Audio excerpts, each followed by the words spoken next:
The West said never again after the genocide. But did they mean that to apply only when the victims are white?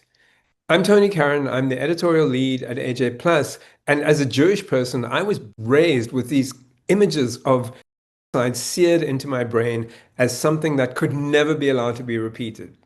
And yet, here we are, seeing the images that echoed that same horror, documenting the same physical effects of deliberate starvation and brutalization, this time on the bodies of Palestinian children, and this time with the perpetrators being Jewish. Now, how is this monstrous inversion even possible in a world that has for decades insisted that this could never be allowed to happen again?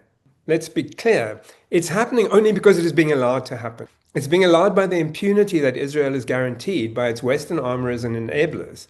And perhaps that impunity is maybe a horrifically twisted extension of the sensitivity to anti-Semitism prompted by the images of the Holocaust when they first appeared. Because Israel has shamelessly and cynically over the decades claimed the Holocaust as license for decades of settler colonial violence against the Palestinians it displaced and subjugated in order to create the State of Israel.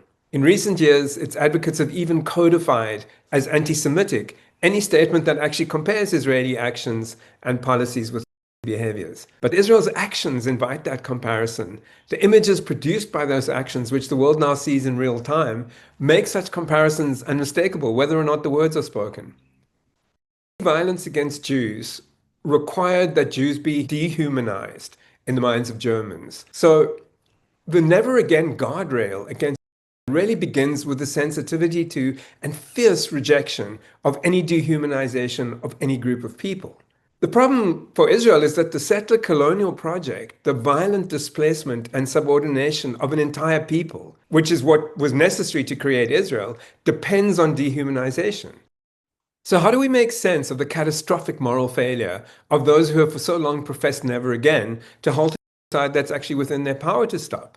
Talking about the Western powers here, could it be that these powers, in their actions and in their discourse, tacitly accept the dehumanization of the Palestinians, in the same way as those powers had for centuries themselves dehumanized the peoples that they had colonized?